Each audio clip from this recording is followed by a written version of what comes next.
Welcome to the second episode of VS Tomorrow 2025 Recaps from Reality TV Warriors. My name is Michael Harmstone, and joining me as always is the guy who loves to offer a bit of shithousery every now and then, David Windley. Good morning.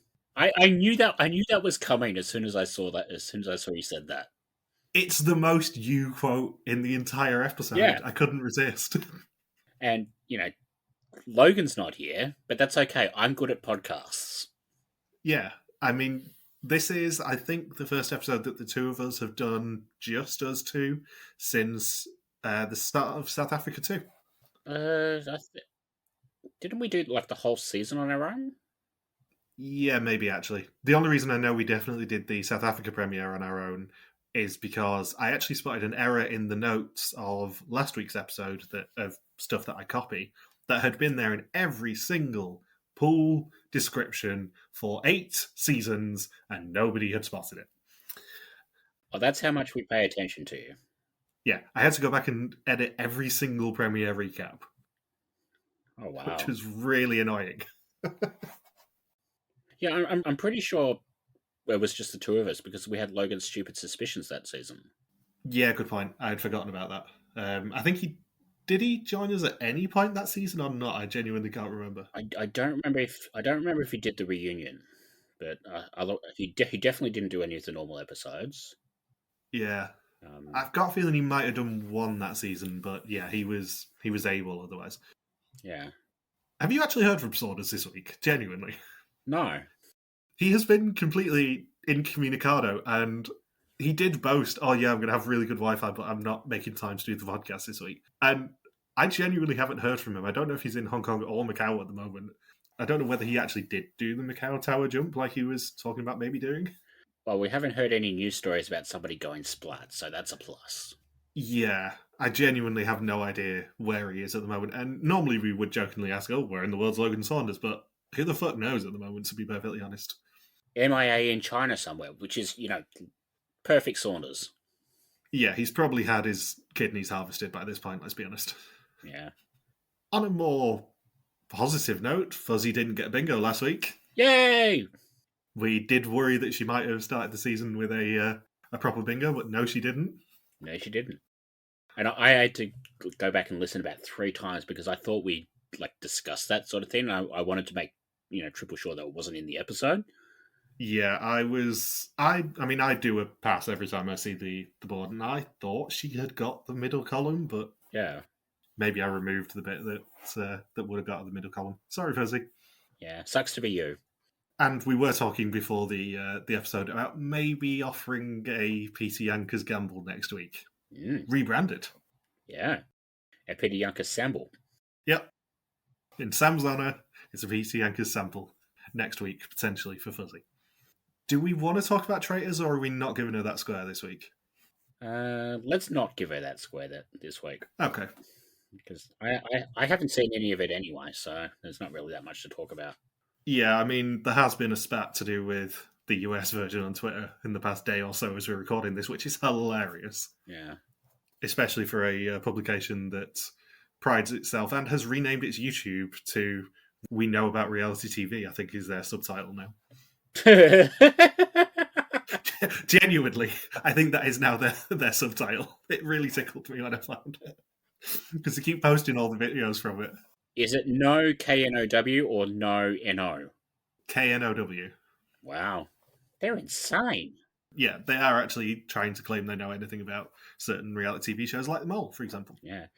Question 1, how much do you know about The Mole? And question 2, how confident are you out of 100? Have you had a good week? I have had a good week. The sunburn is finally peeling, so that's nice. Oh, good. Yeah. And the snow is finally thawing here. It's about 3 degrees Celsius at the moment. A few days ago, it was about -8. Oh, wow. So we're getting there finally.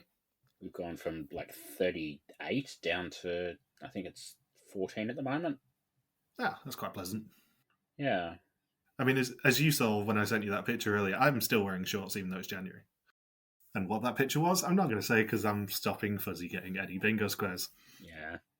So previously, 9 new celebrities and Peter Yan's Nepo baby flew to Cambodia and were blessed before being duped by a fake challenge. Once they'd assigned each other characteristics and were faked out again by a day 1 test, they found out that the mole had only just been chosen. When grabbing supplies for a party on the Mekong, they were all a bit deflated as only 3 of the 10 items succeeded, but that was enough to begin their pot.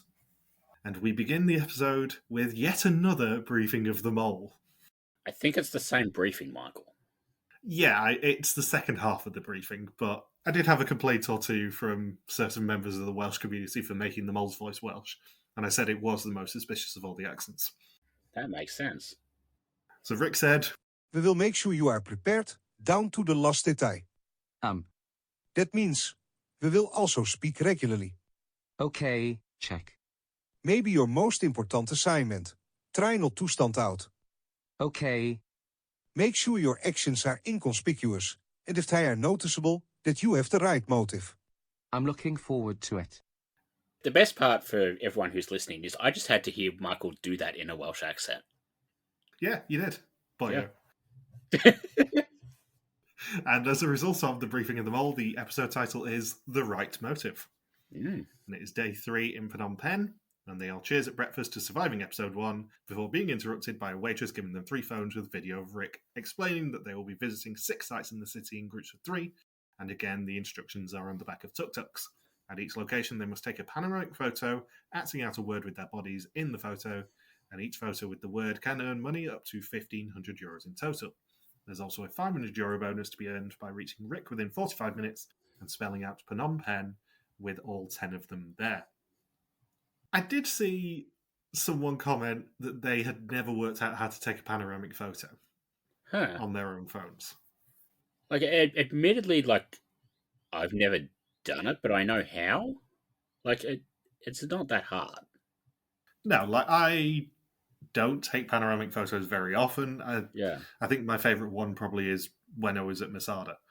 I took a photo from the viewpoint where the pit stop was. But yeah, I don't take panoramic photos that often, but there is a certain logic that they seem to have been missing. Yeah. It was a really fun challenge, though. Oh, definitely. And it's an excuse to make them do stupid shit around Cambodia, which we always appreciate. I mean, excuse for stupid shit, fun challenge, probably a product placement for the phones, I would guess. Well, they were iPhones, I think. There was no specific placement of an iPhone. You could tell it was an iPhone because of the camera on the back. Yeah. But I seem to remember it was generic Android phones, certainly in South Africa, maybe in Mexico as well. So maybe the budget's just gone up a bit and they've gone, let's just spaff some money at an iPhone. Yeah. Well, I mean, Cambodia is cheap, so they've probably got a little bit of spare money left over. Yeah. And I mean, we did see that they were keeping the phones on them later on, so yeah, presumably these phones are going to keep coming back. It's the sort of challenge this specific version really needs to do more of. I feel like this was like achievable and understandable, but not like total bullshit, like a lot of last season's challenges were. Yeah, and we've discussed before how awkward some of the interacting with locals challenges are.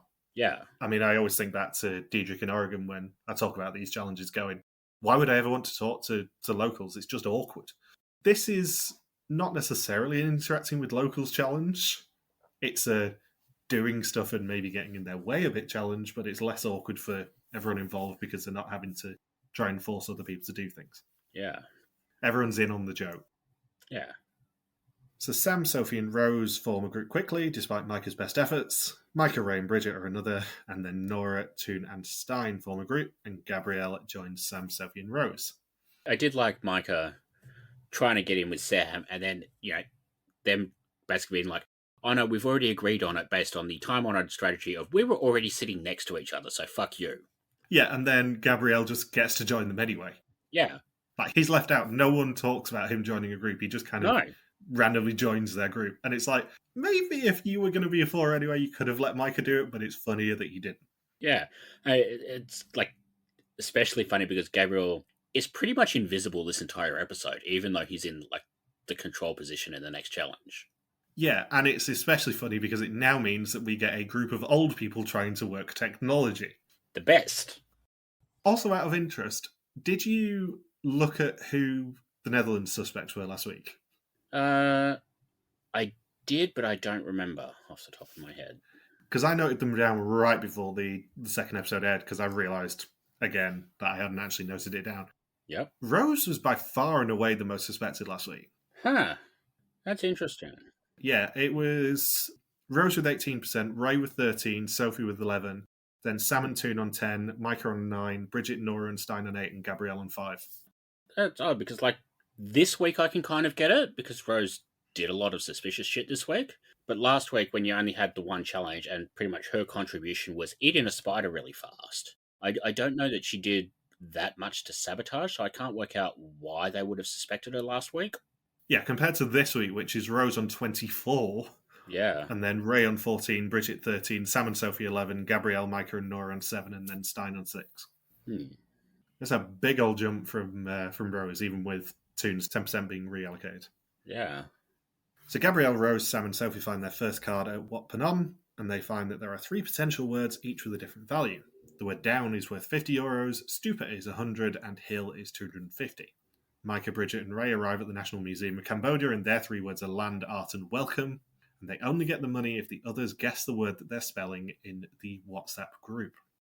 Also love that they're continuing their tradition of not deliberately mentioning that it's WhatsApp, but it's blatantly obvious from the graphics it is. Yeah. Also of interest, this challenge didn't take place till about 3 p.m. That's odd. The first photo was sent about 20 past 3, I think. I think it was 3:17. Wow. So I don't know what they were doing in the morning, whether it was an unaired challenge or something.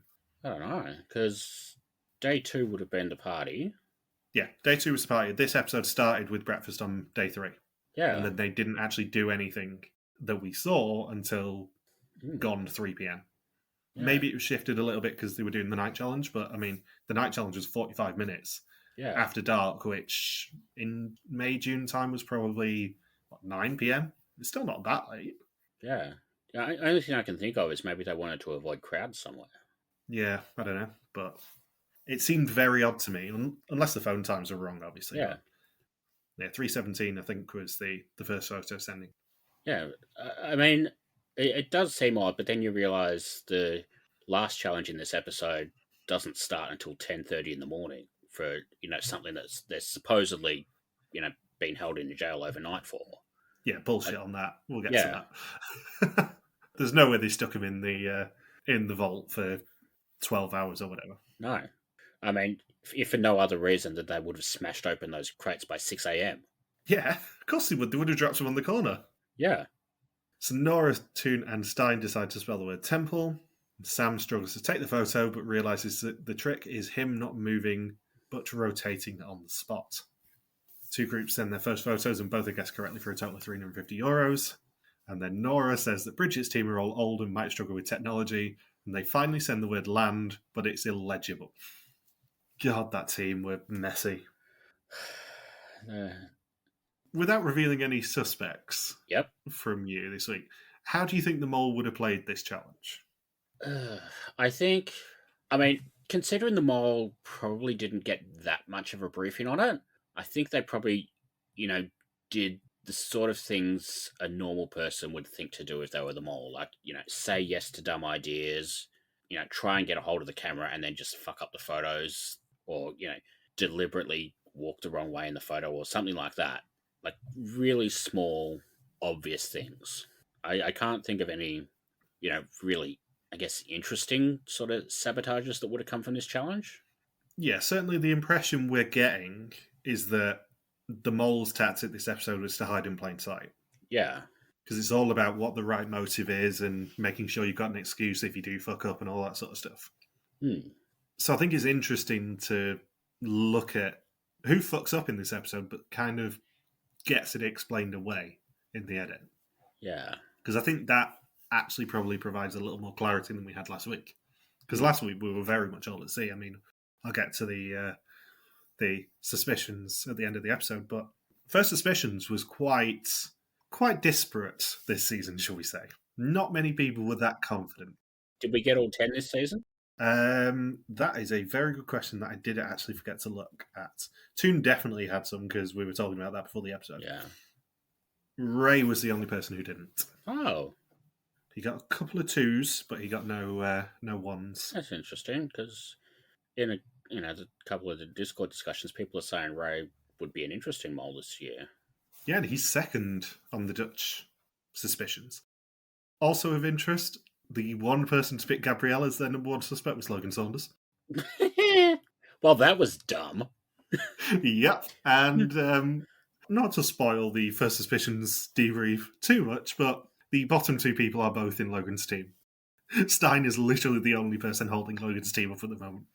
You can't see me grinning as, like, I've got like a grin as big as those security guards at the moment. Just hearing that Logan sucked again.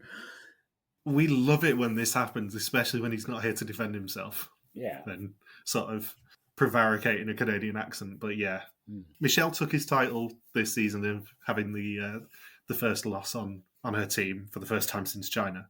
But yeah, I mean, Logan's team sucks, and if there's any justice in the world, Logan will be first out. If Logan's team was any worse, he'd be picking Babs again. Yeah. Or her evil twin, Sbab. Which, again, I'd completely forgotten about until I was looking at the notes from last year's premiere and then making myself laugh all over again. So, as I said, they did this challenge super late. The first photos were actually sent at 3:07 p.m, according to the screen. Huh. And at the Mekong River, Nora, Stein, and Teun decided to spell Mekong for €250, and the group of four spelled Palace, and then another 250. Micah takes over the photography from Bridget while they spell high, and things actually go well, but it's still not guessed correctly. The group of four find Rick at the Royal Palace, followed by Stein, Teun, and Nora, and they argue as to whether the word Phnom has an H in it. Again, must point out, the guy who was saying it didn't was the only one who'd bought a Lonely Planet guidebook. Don't want to mock you too much, Teun, but, you know, you were, in theory, the most well-prepared person of the 10, especially as we know the mole didn't know they were the mole at that point. Like, I don't want to say this is a dumb cast, but this is a dumb cast. Yeah, I know that Cambodian is maybe, or Khmer is not maybe a very intelligible, mutually intelligible language with English or with Dutch or anything, but you'd have thought that probably at their very nice hotel in Phnom Penh, it would be written in English or Dutch for you somewhere. Probably on the nice stationery because it looks like a 5-star hotel. Yeah. And it's also like not like it's an unknown city like the places they went to in China. Or yeah, if you'd asked them to spell the city names in China, maybe there would have been a bit more of a challenge there. But you should probably know how to spell Phnom Penh if you're in Phnom Penh after 3 days. Yeah. So with 2.5 minutes left, the final tuk-tuk appears and Teun takes control. And Rick, allegedly, takes the photo. There's a bit of a discussion as to whether it was him or the cameraman who actually took it, and confirms that 3 words were guessed correctly, as well as the bonus. That gives them a total of 1,100 of 2,000 for the challenge. Fun challenge. Very fun challenge. Arguably not as fun as the next one. No. Because, spoilers, I loved the next challenge. It's probably my favourite challenge that Vidum have done in seasons. Maybe excluding Oman, obviously, because Oman's a different kettle of fish. But yeah, this is the best mainline Vidum challenge in years. Yeah, like I wasn't as hot on Oman as you were, but these first two challenges especially, well, both of them, I think this is probably the best pair of challenges we've had back-to-back since the last episode of Albania. Yeah, the thing about Oman, without obviously getting into it too much because we're not covering it at the moment, is it felt like a breath of fresh air. It felt like they had a lot of creativity. Yeah. They were using the location really well. It felt like they were trying again. Yeah. Which won them a lot of points. And there's some genuinely very funny, creative nonsense in there. Yes, there is. Which, you know, compared to certain Rick era Vidum seasons, I mean, I didn't hate Mexico. Obviously, certain twists were bullshit in Mexico, but I didn't hate it. It was solidly entertaining, at least for most of the time, mainly because of all the drunk old people. Yeah, I think Mexico is a season that pretty much survived basically because they managed to cast like an entire cast full of first boots and then Fonz and Anna. It was entirely saved by the casting, I think, and I really like the Day of the Mole generally. I thought that was a great way to open the season. Yeah. But this season's already far better, and Oman was far better. Yeah. I think if next week is as good as these first 2 weeks, this will be the best season since Georgia, definitely. Yeah, I mean, Oman's kind of got the title by default. Mexico kind of got the title by default. But this one genuinely could be a contender for the best season since Georgia in terms of been released. Yeah. So he also leaves them with an announcement that he will see them later, and he wishes the mole a lot of luck with the heist. Quick question, do you think this is going to replace the laser game?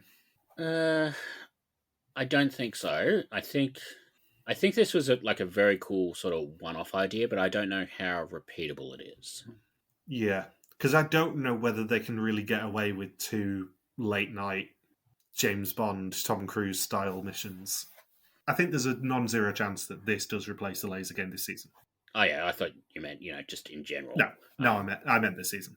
I think they might maybe do one at like Final 4, Final 5, because like they've done that a couple of times the last few seasons. Like they did that in South Africa. They had one at like Final 4. They did the one in China with the you're fighting against the mole. That was very late in the season. I think I'm not opposed to them doing the laser game a little bit later in the season to make it feel a little bit more earned than the last few seasons when they're, we've had all the confessionals about, we made it to the laser game, and then you're like, it's episode 2, sit down, Janice. Yeah, it's the equivalent of saying, I made it to the Merge on Survivor, I'm dateable. It's like, yeah, but the Merge on Survivor's like day 9 now. That's not an achievement. No. You've been outside for a week. Yeah. I've had benders that lasted longer than the pre-merge. And I'm not touching that one with a barge pole. So they're all dressed in black for the evening, and we actually see the mole money. And big tick for the season, it's quite pretty mole money. Yeah. It's not the god-awful kid design shit that we've had in previous seasons. I love how that's still something you hate every single season.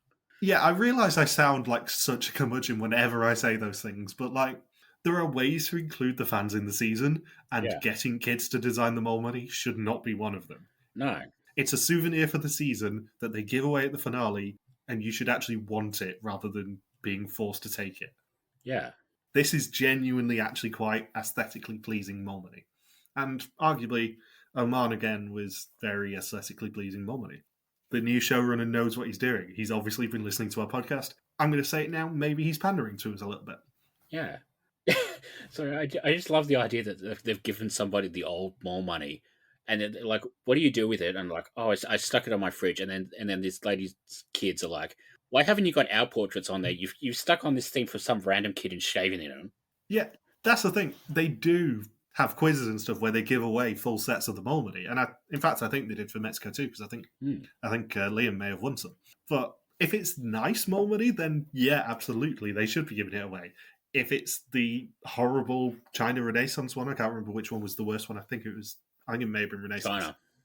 China was the kid design one, or the viewer contest one. Some of them weren't kids, but who cares?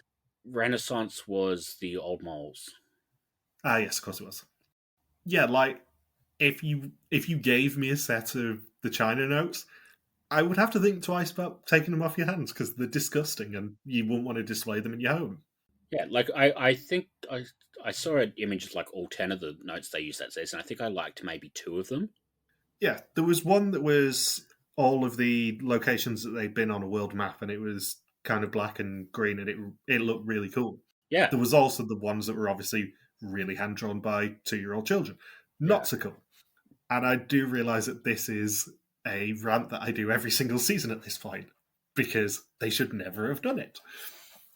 And to be fair, Rick was trying very hard when he designed that money. Very true. But yeah, this is nice mole money from what we've seen so far. It all seems to be quite uniform and not kid designed. Oh, good. Which is pretty much all I can ask for at this point. Yeah. And Rose does also have the phone hanging off a lanyard.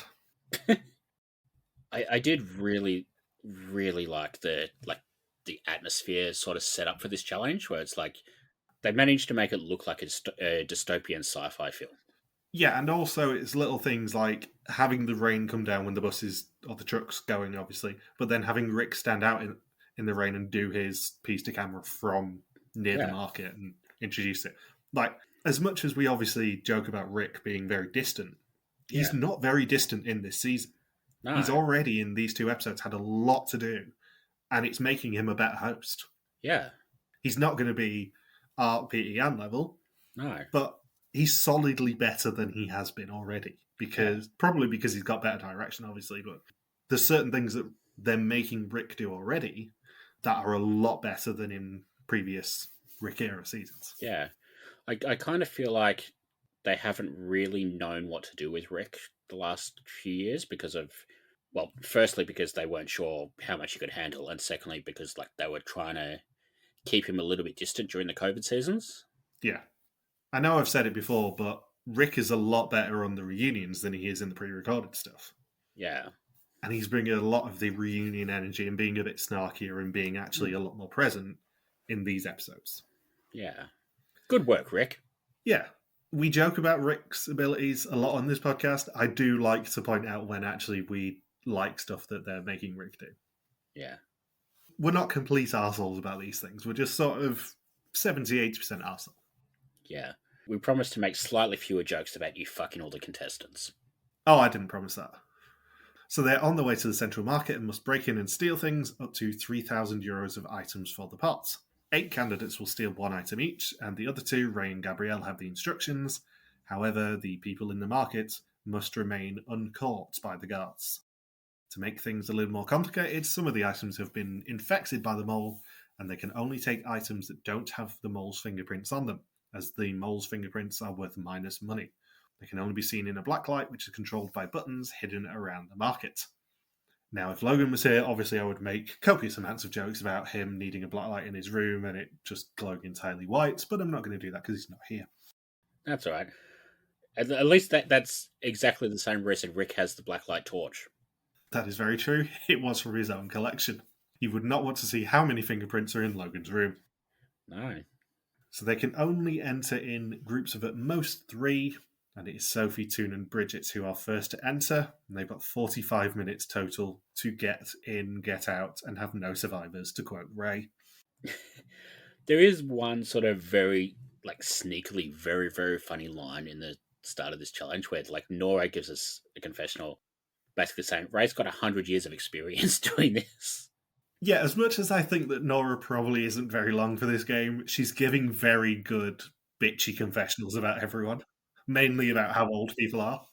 This entire cast is very bitchy, and I'm here for it. Yeah, this is our sort of cast, I think.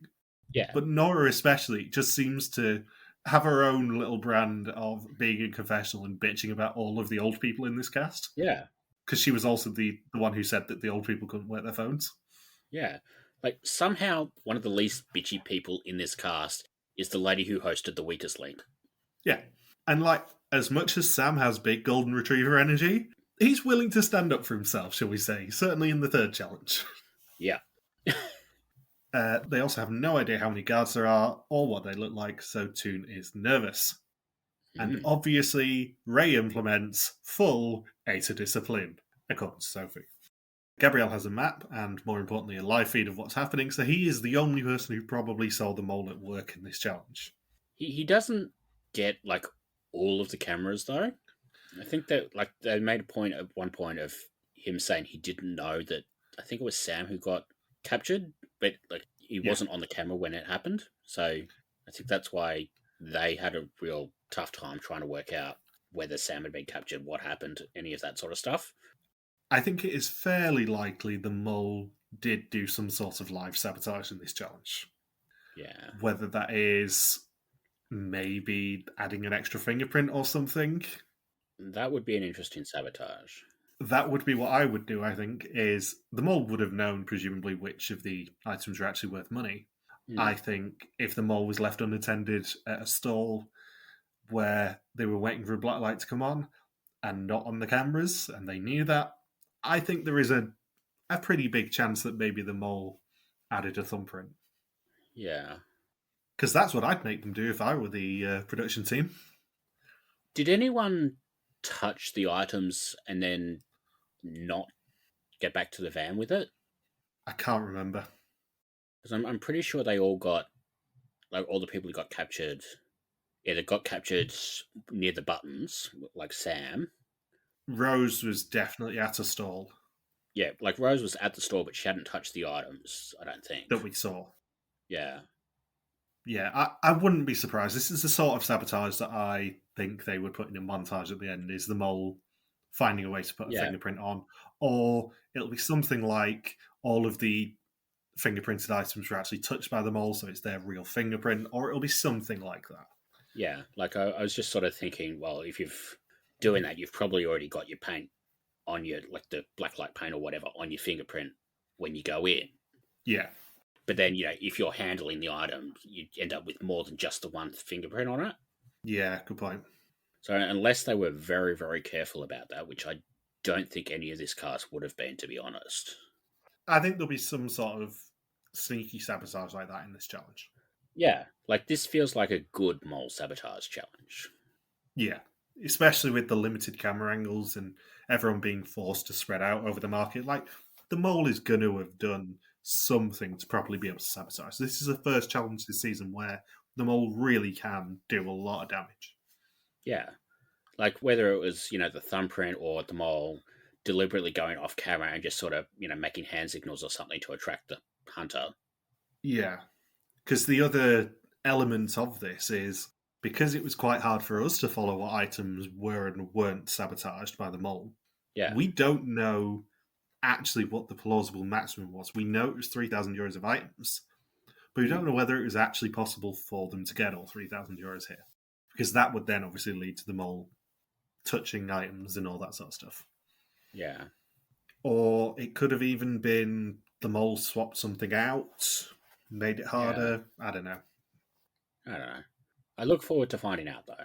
Yeah, put it this way, in 8 weeks, if we find out that the mole did sabotage some of the items or something, I'm going to be quite proud of myself for guessing it. Yeah. One of us being proud of ourselves at the reunion? What a shock. I know, it's never me on Belchior, is it? I'm going for 0 for 5 this year. It's going to be hilarious fun. Gilles going to greet me with who am I laughing at again, and it'll be me again. Yeah. As always. So Sophie's seen by a garden after many laps. She is caught, and it is Sam who is sent in her place. And he enters saying that he felt like James Bond or Tom Cruise as soon as he walked in. Sam better last all season, because he is by far the most entertaining person in this cast, regardless of who his father is. He is a cut above the rest in terms of entertainment. Yeah, and this is a fun cast, but Sam is spectacular. Yeah, Sam is big golden retriever energy, but also a complete dickhead when he needs to be. And him entering like he's in Mission Impossible is just perfect. Yeah. It is currently our banner. I mean, there may be an argument over whether I change it to the family photo with Sam in it, but I think it probably will be this as the banner, because it just really tickled me. I think go with this. So Bridget grabs the dragon and says it has no fingerprints on it and brings it back. And Nora enters with 27 minutes on the clock. And Ray reminds them that they are all responsible for their own personal safety, and if they get captured, it's their own damn fault. Nora doesn't know what a chalice is and takes the thimble before even seeing if it has a fingerprint on it. And Rose is sent in while Sam goes radio silent because he has been caught. And Stein gets sent in along with Rose. He is a lot better at whispering than she is. He tells her off at one point, doesn't he, I think? Yeah. Just like, you're being really loud, shut up. Yeah. This is the suspect list question. I don't know whether you've done suspect list yet, but the suspect list bonus question this week is, did the mole get captured and put in the vault? And my inclination is maybe yes, because they can control both challenges. Yeah.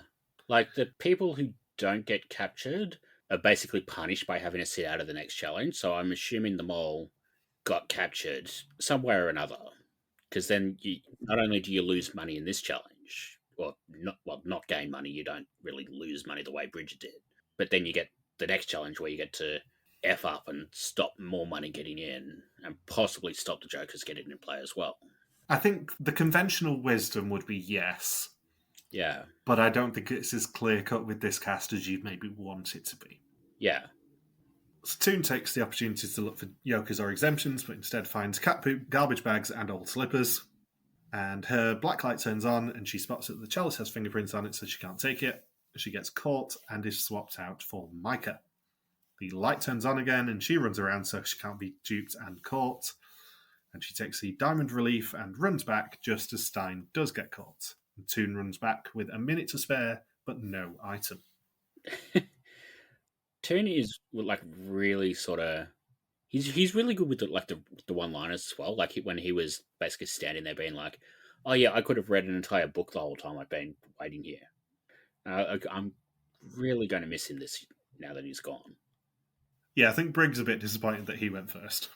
Yeah. I don't want them to redo last season's twist ever again, but like if there's another Renaissance or whatever, he would be a good choice. Thinking about it, there must have been some very expensive items that they missed, because it's 8 people. They were only allowed to take 1 item each, and it's $3,000 total. That's a fair whack, isn't it? That's €375 an item that they should have picked up on average. And we only saw the only 2 good items we saw were €250 and $350. Yeah. So there's a lot of money left in that market in the 6 remaining items. I'm assuming there were probably like 3 or 4 stalls, but we only saw 2 of them because that's where they just kept going to. I think the other thing that wasn't explained properly was the fact that I think they needed 2 people to push the buttons for the black light.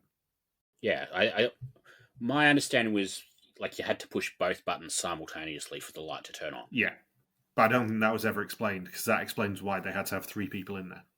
Yeah. But the logic should have actually been, you turn a black light on, you relay what items on that stall are not infected, and then you don't turn it on again. Yeah. Because presumably that would also attract attention of the guards. But again, that's a strategy thing that Ray and Gabrielle did not relay, amongst other things, including the fact that anything infected costs them money. It's not like they didn't have plenty of time to tell them that sort of thing when Ray would not shut up for the entire hour. I am quite impressed that they did this entire mission only mentioning etherdiscipline once. I don't know whether it's because the last season we did was Dominican Republic, where it was a drinking game. Yeah. But they only mentioned it once, and it was Sophie joking about Ray implementing full etherdiscipline. Yeah. It kind of felt like they basically stuck it in as a confessional after the fact to be like, yes, here's the line, now shut up, we're moving on, this is a new era. Let's say the line, Ray. Yeah, basically.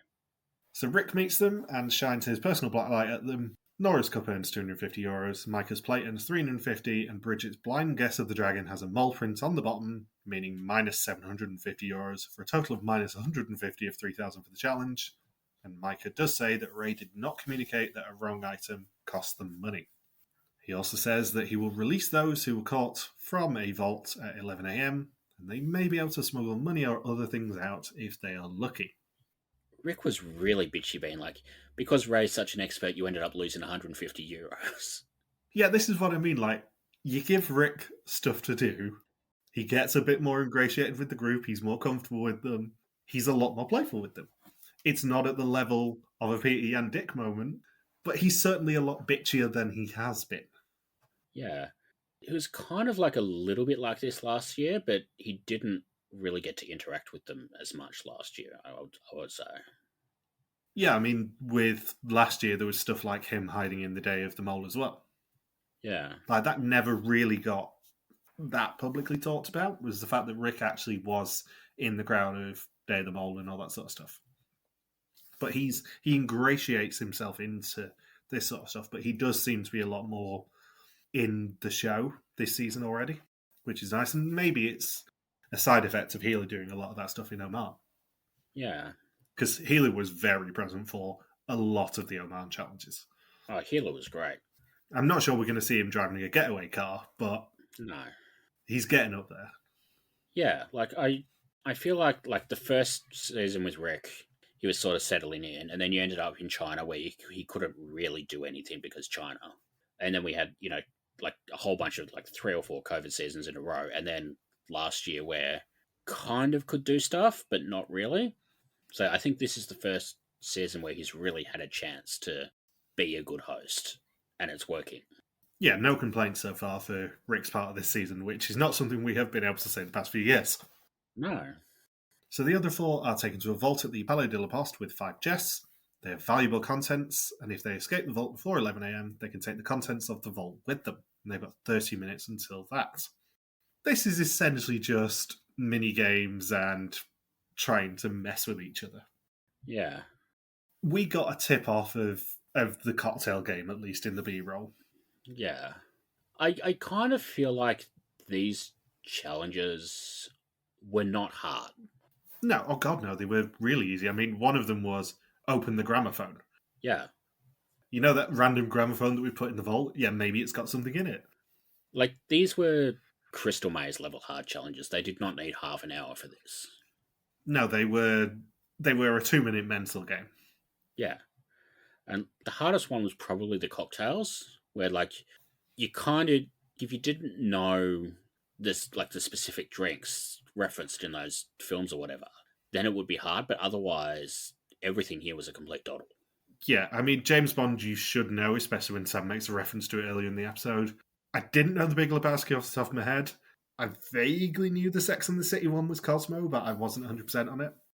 I think that was like a combination log. So if you know the martini, you guess the Cosmopolitan, and then you just try the numbers for the other one, you've basically got a 1 in 3 chance of getting it straight away anyway.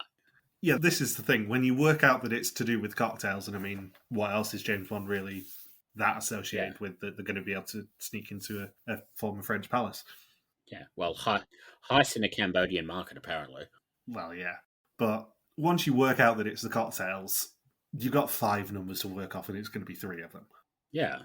It's not a difficult challenge. They wanted these Yokers to enter the game. They wanted the payoff of you still have a chance at a Yoker. They wanted this money to go into the game. And I think I'm hoping and crossing everything that they're just not going to be cheap this season and force them to have a pot drain at some point and all that sort of stuff.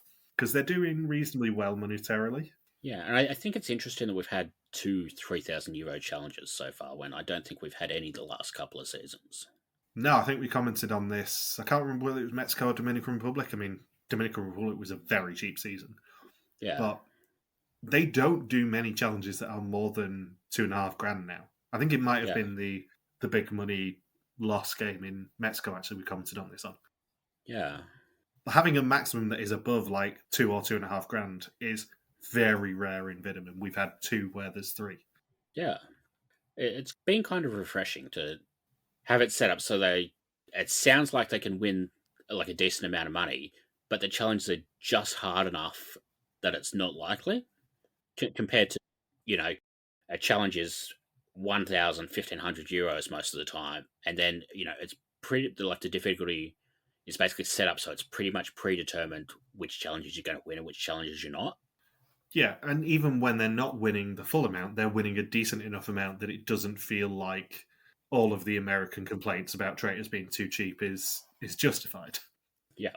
There was one comment that I did earlier in the week when someone was going, oh yeah, it's really cheap. I'm like, just look at the Dutch malt prices. Yeah. Dominican Republic's maximum was 33,000 euros. If you think $1 million traitors is ever going to happen, just look at the Netherlands. Yeah. Like, they're still bitching that Netflix mole was only asterisk, $250,000. Yeah. I did see someone say that Traitors UK is never going to give a life-changing amount of money away, and I'm like, could change my life with 120 grand.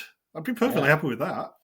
But I'm not going to turn my nose up at that, and I'm someone who, on a British game show, did say that £36,000 was too cheap. Yeah, and like, it's a game show on the BBC. They're not going to give away £1 million.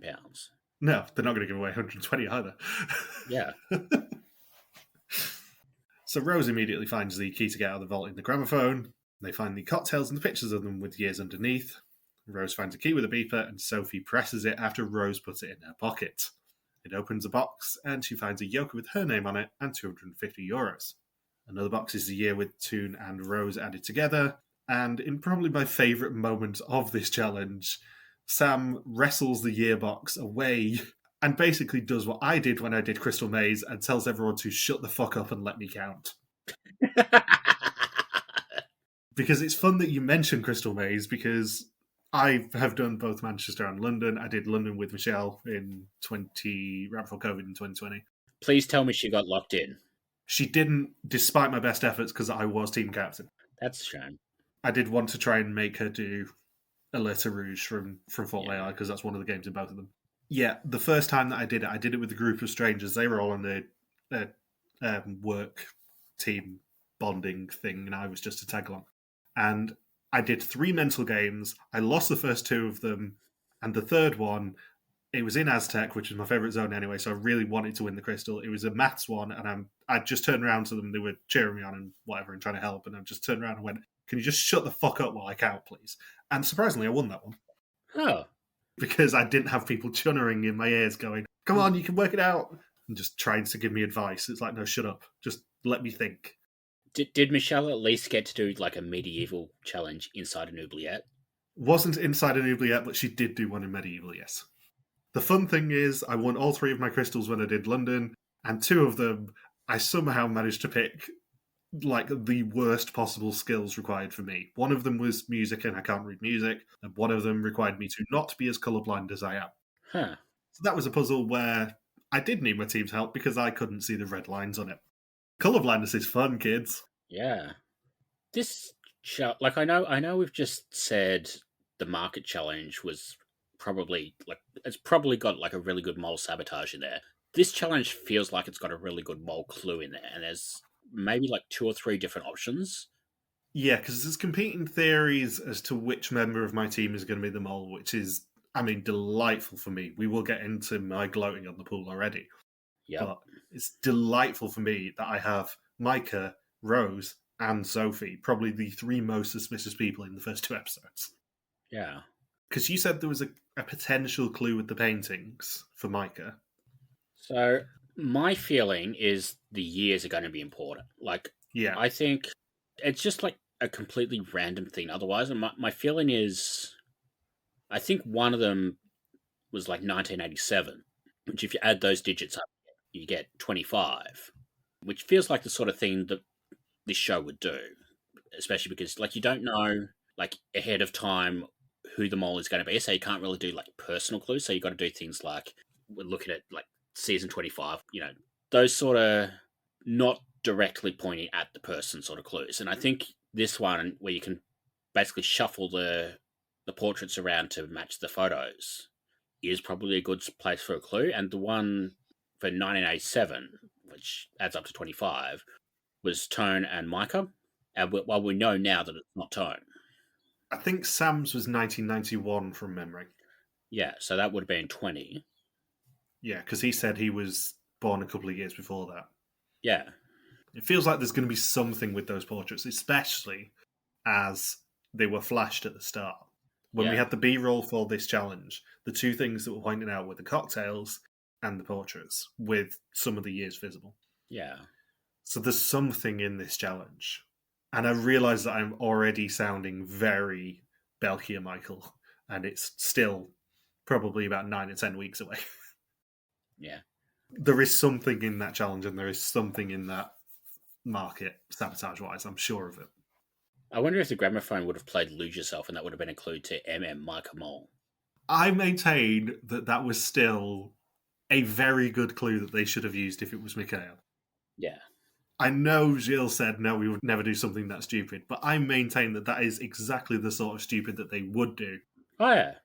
And it's the sort of clue that they would have done if it was Mikhail Mons. Yeah.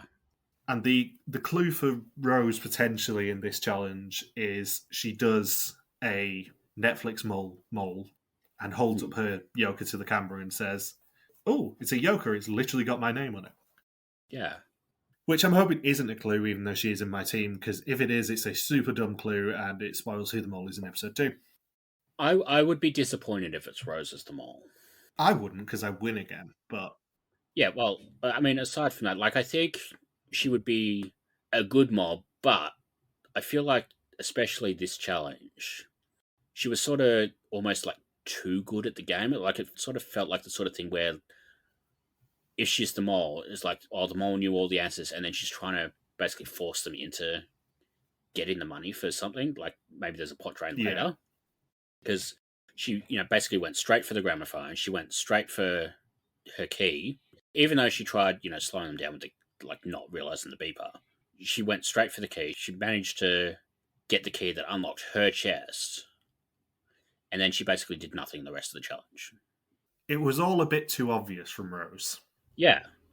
Which, I mean, could be a double bluff from them, because obviously this episode may or may not be all about being hidden in plain sight and pretending to be a team member and explaining away your bullshit. But it was all just a bit too obvious. Yeah. And, like, to be fair, we don't know if the stuff with the key was, 5 minutes into the challenge, 15 minutes into the challenge, whatever. Yeah. But it felt, a little bit convenient that she got it that quickly. I have always said that if Mole UK came back and I was on it, and I was the mole, which would obviously be the aim, because, why would I ever want to be a contestant when you can be the mole? I've always said that basically my tactic, and what I would say to production would be, I don't want to know anything I don't need to. Let me play like a player. Give me information if I need it, and if it's a major sabotage that needs doing, but don't give me too much information, because I want to be as authentic as I possibly can be. If I'm going to be a really good mole, I want to be as authentic as I can be. And if Rose had said something like that to production as a mole, she went a little bit too far into the I'm going to help drag you through this challenge mode, which you don't necessarily want as a mole. It could just be that she is big into escape rooms and all that sort of stuff and enjoys this sort of shit and tearing the room apart and all that sort of stuff. And it is just how she is authentically. Yeah. But it's a little bit too obvious if she is the mole. Because it's not like she was too obvious and playing fanatically and playing like a player. She was very fanatic, but she also deliberately stopped them earning the 500 euros at the end under the cover of, we don't need any more Yokers entering the game. Yeah. But the other element of that is you could do what Sam did and go, yeah, we've got the Yokers. We're not giving you them. Yeah. They're staying with us. You can't take them off us. You may own them, but they're not in your possession. How do you think the gramophone challenge was supposed to work? I think they had to work out how to play it, and it played a song or something, because we know there was some sort of lock that was a word lock as well, and I presume it was that box. Yeah, my assumption was you played the gramophone downstairs, and that controlled the music upstairs. It did sound like there was a link. Yeah, like I think we got a shot at one point of people upstairs wondering where the music was coming from.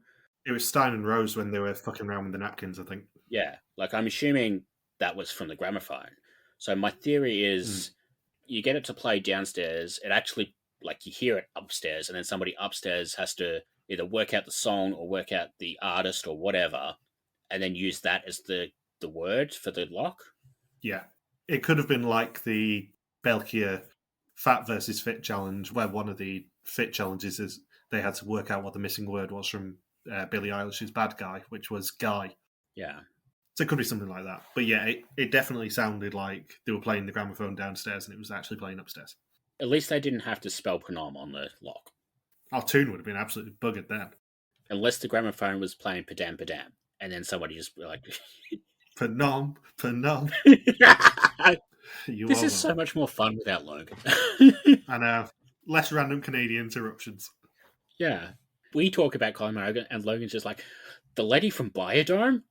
Isn't she still on Neighbours, eh? Yeah. Isn't she still doing the locomotion?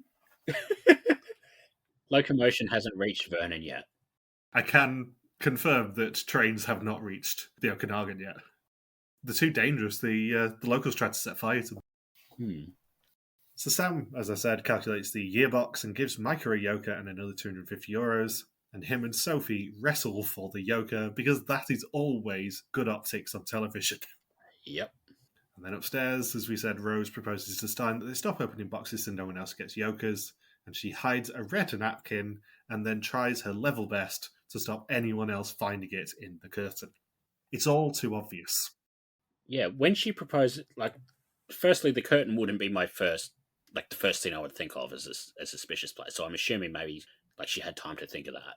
But also, like, when she proposes, basically just getting the answer wrong to Stein just sort of, like, pauses for a second, like his screen's frozen. And I don't know whether it's, like, either, like, he's sort of working out that she might be the mole, and that's good, or he's just that dumb. And I don't know which one it is yet. I think he's probably looking at her as if to go, what the fuck are you really trying to sabotage with me right now? if they genuinely have spent time in the vault, and I don't think they did spend the night in the vault for what it's worth, I think they were probably just put in a separate hotel, probably where the crew are staying. Yeah. If they'd spent the night in the vault, he's sleep deprived or whatever, and then he's having someone who he's spent a few days with at this point going, oh, come on, let's sabotage, let's have a little fun with this. We don't need to give anyone else an advantage. It's like, well, you do. Well, you don't need to give the people the advantage because they don't have physical possession of that yoker. You can stop them having it, despite the fact that, it's officially theirs. Like, Sam will test the limit of how long he can hold on to Micah's yoker, I suspect. But you don't need to give people the advantage. You can just take the money. So he's going, what the fuck are you actually trying to do this? And are you trying to pull this stunt and get a boncher with me or whatever? And we can sneak around and have a shared secret. But it's all too obvious. If it is her, then it's just all far too obvious right now. Yeah, like, it's Euro level obvious if it's her. And I think I probably have enough faith in the new showrunner to go, yeah, we want people to find this at the end, but we don't want to make it too obvious. We still want to have the potential to dupe a poor, naive Englishman when he comes to the finale every year. It was a bit weird that, like, the people who did well in the market weren't involved in this challenge at all. Like, I kind of wonder if it would have been better if, like, you get to the end of the challenge and then they got told, okay, 3 people have won their jokers. If you pick which 3 people it is, they lose the joker again, like they did last week. It needed a comeuppance. Yeah, it needed some sort of, like, second tier. Like, this, it's a nice challenge, but it's half a challenge. Yeah. It also is quite fun that it ties into the previous challenge. Yeah. Because if you think to all the laser games that they've done in the past, there are really no consequences on the whole for getting caught in a laser game and being shot or escorted away. Now there are. Now people are going to start potentially thinking twice about volunteering to be a first person in a laser game or whatever, because there may be consequences.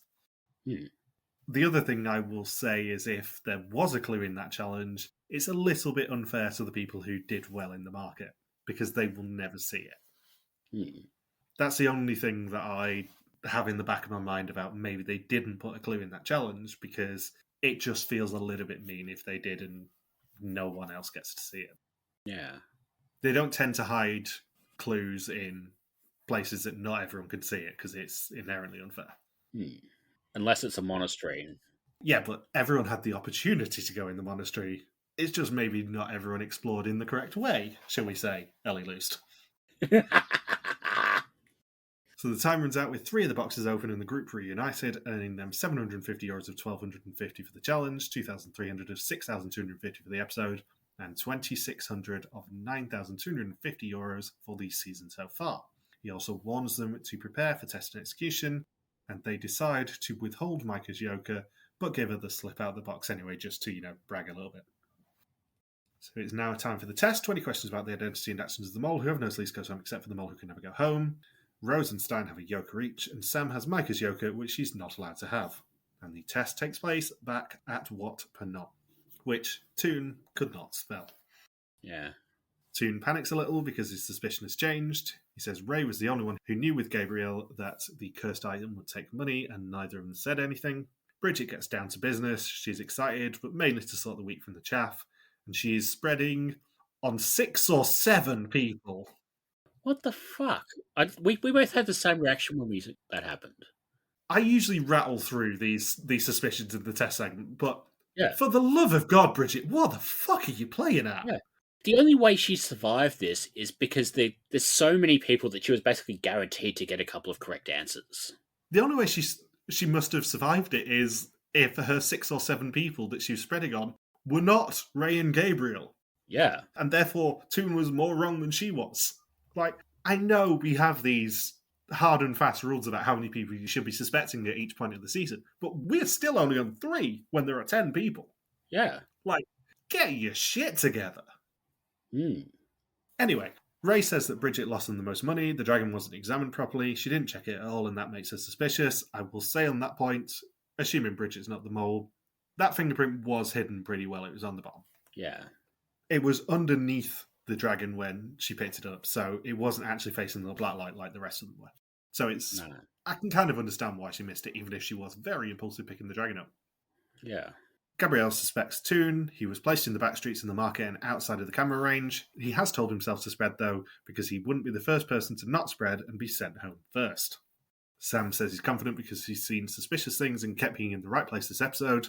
Nora says the game forces you to consider what a mole would do, but if the mole is calculated, they'd do exactly what you wouldn't expect, so basically she knows nothing. I thought it's interesting that she's doing this is too obvious, so that person must be the mole kind of strategy, which, I mean, in a normal situation, I would be a lot less forgiving of that than I am, but knowing that Elizabeth in Vietnam did that a couple of times as well, and knowing that the other Dutch mole, who Logan hasn't seen from the other season where they didn't have a mole, where they picked the mole on location, was very much that kind of mole as well. I kind of see where she's coming from with that. Yeah. It's a lot more understandable in this season than in pretty much any other season. Yeah. I still, spoilers for the end of the episode, I think Nora's probably going next week, but... Yep. Micah says she has to think carefully about what everyone was wearing, who did what, and then spread and hope she survives. Stein says that Rose tried really hard to stop everyone else earning yokers, and seems nice and sweet, but it was all very suspicious, and he does play his yoker. Rose is spreading, sometimes she can be a bit calculated, and she's using her yoker to try and ensure she survives. And Sophie is pissed to know that there was a chance of a yoker and she didn't unlock hers, but she also wants to know whether she's right already. Rick says that they chose their own mole, but who took the task on? That is brave and tough. Maybe one of them has an idea that someone's been behaving differently since evening one, like he's on the traitors. To win, you must see through the lies and deceit, who speaks the truth and who doesn't. Has the mole got away with it, or are they playing with fire? I have a question about this execution. Yeah. Why the hell did Bridget come dressed as Joanna Lumley? She really did. Maybe that's just how old women dress, Bindles. Can Joanna Lumley bleat? National treasure Dame Joanna Lumley's in her 80s, I want to say? 70s, 80s? She can definitely bleat. Yeah. Rose, Stein, Sam, Sophie, and Micah all get green screens before Teun is the first to go home. And they are in shock. He has a great memory. And now he doesn't have a great memory of his time in Cambodia for 4 days. Yeah. I know we criticize these people a lot for pretending to be shocked about eliminations on this show, but it does seem kind of fair in this situation because, let's be honest, Teun is really not like the usual sort of first boot idiots like Babs. No. And the other element of this is the first execution and it's day 4. Yeah. They have had a lot of time together, especially comparatively. Yeah. This show usually loves casting a bunch of really obvious early boots to ensure people like Nikki and Art and Rick make it deep into the season. But this is the first time in quite a long time that it feels like somebody they were trying to keep deep into the season went home first. Yeah, he is definitely not in that cannon fodder group we were talking about last week. Yeah. He was someone who we both thought would probably make a decent run at this just from his vibe on the pre-union. So it was a big shock. Yeah. Didn't you think he was going to be final 3 based on the pre-union because of that thing you noticed? I thought there was a chance of him making a really deep run and potentially getting to final 3, because of the question that he was asked by Rick when he was created. Yeah. Because it was the same one as Micah's. Hmm. Which again is a link between them from that portrait, thinking about it. Yeah. That's just come to me now. Is the fact that they were the ones who were asked that question and they are the ones in the 1987 portrait. Yeah. It's interesting because, he was not a typical cannon fodder boot. And the way that I do the screen reveals when I'm doing my notes and stuff is I don't do notes during the screen reveals because I don't want to look at the runtime. Yeah. So I full screen it, I close my eyes until the time has disappeared and everything. So I genuinely get reactions and I'm like, Rose on my team, great, she gets green screen, not surprised by that because she's a strong suspect this week. Stein would have been funny to go home first because that really tanks Saunders. Then Sam, really happy about that. The music starts building. I'm going, who's it going to type next? Oh, fuck, it's Sophie. Crap. Am I going to lose a second suspect here and have egg on my face? No. Then it's Micah, and I'm like, oh, Christ. I know what's going to happen here. I've been gloating for years that Logan always loses the first person. Is my first suspicion going to go home? And then she gets a green screen. I'm like, oh, thank fuck, my team's safe. That's all that matters. And then it's Teun, and I'm like, I don't want to lose Teun, but also it's really funny for Michelle. And then he goes. So I was sort of happy and sad in equal measures, I'll be honest. In his like little exit interview with Rick, he says he's spread on 3 people, but that at least one of them must be wrong. And I'm like, well, at least 2 of them are wrong. And I think that's kind of the problem. I mean, without knowing too many specifics, because he didn't name anyone in his suspicion scene, I would hazard a guess that all 3 of those were wrong. Yeah, probably. So as you said, he's upset. He didn't expect it. He had 3 people he was suspecting, but obviously they weren't right. He loved the challenges, but psychologically it's a different game. His body's looking forward to a good sleep, but his mind is still in the game. And unfortunately, at this point, we just have 2 words for him. He gone. He gone. Next time, Freddie Mercury gets exhumed, Stein and Sophie disappear from the pool, and Sam runs away from the test. I wonder why there's a Valentine's Day poster in the karaoke challenge. Because I think they filmed this like May, June, like normal, and it's not going to air in February. So that like that has to be there for a reason. They definitely said in the pre-union it was May, June that they went. Yeah. So if they're filming it in May, they're airing it in January. Like the Valentine's Day poster just doesn't make sense unless there's like a specific reason for it as part of the challenge. But I can't work out what that would be yet. I also love that they're going to do this basically sing-on challenge. I think it was sing-on in the Netflix show. I love that they're going to do this accuracy of notes. Yeah, you can only earn money if you're accurate with your singing, and then they're going to do it to a group of people who cannot sing. They're going to earn no money. God, can you imagine Peter Yan doing this challenge? Well, exactly. This is what I mean. It's another Peter Yan inspiration because obviously we had the grand €1 million karaoke heist. Instead, we just get Peter Yan's dick son. I just want Peter Yan to sneakily have flown to Cambodia and just surprise Sam constantly. That's all I want for this season. Just like driving one of the tuk-tuks underneath the weird Cheshire Cat cyberpunk outfit in the market. Yeah, the thing is, Sam said before he left that Peter Yan gave him no advice because he's never been on that side. Yeah. But maybe the real reason that Peter Yan gave him no advice was because Peter Yan knew that he was going to fly out. Yeah. Oh God, imagine if there's a family visit and Peter Yan comes. Like, I know they don't do family visits for the celebrity seasons, but please bring it back just for this one. Yeah. The carnage of Peter Yan just being involved in any challenge on that side. Peter Yan should have been one of the Cambodian musicians last week. We just need a Peter Yan cameo in every episode. Oh my God, Peter Yan in the restaurant, just like underneath one of the tablecloths like a ghost. Just jump scaring. Lift up the tablecloth to find a napkin. Sam just goes, "Holy shit, Dad, what the fuck are you doing here?" Rose goes to hide the red napkin in there, and he's like, "What the fuck?" So, as you may have seen on social media, we finally drafted the pool on Saturday afternoon after Michelle deigned to actually watch the episode. I drafted Micah, Sophie, and Rose, my top 3 from last week. Logan got Gabrielle, Nora, and Stein, and Michelle got Bridget, Ray, and Teun, meaning Sam was left over. As we may have alluded to, Teun went home, which means Michelle, for the first time since China, has lost the first person and broken Logan's streak. But she now has the Nepo baby in her team, as Sam joins Bridget and Ray to all not be the mole. Thank you to everyone who did First Suspicions. It's going to cause a lot of fun, I think, this season, because it's quite disparate. Sophie was the most suspected person with 3.56 out of 10, followed by Rose on 3.83, Sam on 4.39, Stein on 5.33, Micah on 5.5, Teun on 5.56, Bridget on 6.06, Ray on 6.56, Gabrielle on 6.83, and Nora on 7.39. As seems to happen every season now, my team was the most suspected by quite a way, with an average of 4.3, followed by Michelle on 6.06 and Logan on 6.52. Jesus Christ, Saunders. With Teun going, Sam now joins Michelle's team, as I've said, and increases her average to 5.67. 3 people, Alan, Fuzzy, and Bindles, boo, all taking early lead, having Teun in 10th last week. On the other end of the scale are Matt, and I'm very pleased to say our very own Michelle Pierce-Denovan, who had him in first. Oh, well, that was dumb. That was indeed dumb. I'm sorry, Michelle. I know there's a small chance you'll hear this, but that was dumb. Yeah. Final 2 questions. Who do you suspect and who's going home? I suspect Sam. I don't know why, but I feel like they're sort of highlighting people like Rose and Micah in those sort of positions when Sam's been getting a lot of them as well.